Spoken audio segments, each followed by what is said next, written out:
Wednesday. Steve Kingston there. I'm joined by Nabila Ramdani, who's a journalist focusing on the situation. Nabila, what clearly a pretty categoric development, if indeed that turns out to be the case.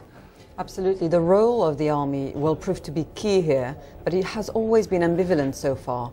On the one hand, they didn't do anything to prevent clashes yesterday between pro-Mubarak demonstrators and anti-Mubarak demonstrators, and now it is sending a different message here, saying that it will indeed make sure to protect anti-Mubarak demonstrators. So we're hearing very mixed signals here.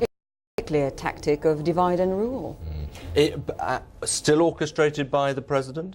Very much so. And the very introduction of people with the appointment of the Prime Minister, but also the Vice Prime Minister and indeed an Interior Minister with strong military credentials in an attempt to be appearing to make concessions, in fact, just was a further militarization of the government. Right, which brings us round to the degree to which the Egyptian authorities are remotely interested at this stage in what the outside world thinks, because clearly Washington is beginning to say, hang on, these are really bad images coming out, it's just what we don't want to see, there must be restraint. Do you think they're...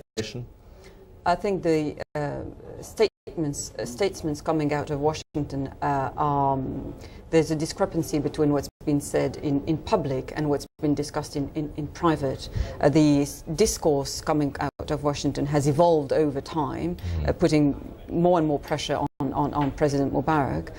But what's very clear is that they're not unequivocally asking President Mubarak to step down. If anything, it's classic US pragmatism backing both horses. Well, they are still caught, aren't they, in this situation where there is a man of very long standing with whom they have learned to do basically pretty good business in terms of the peace process.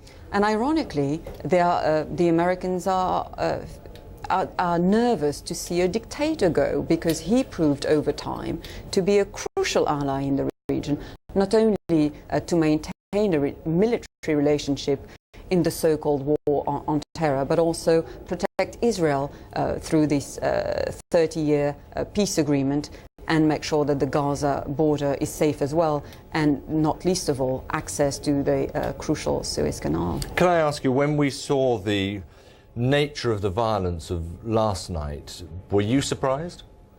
Not at all.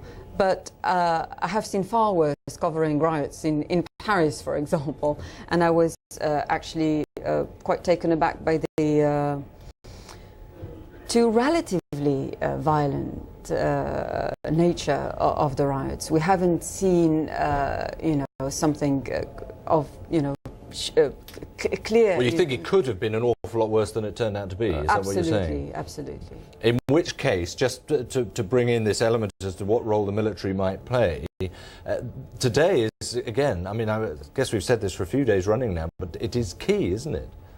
It's going to prove pivotal, because the army will have at some point to decide whether their clear intention is to restore law and order, or indeed let further clashes go ahead. OK, Nabila, thank you very much indeed for your assessment on the situation in Egypt. We'll keep right across it for you here on BBC World News as the day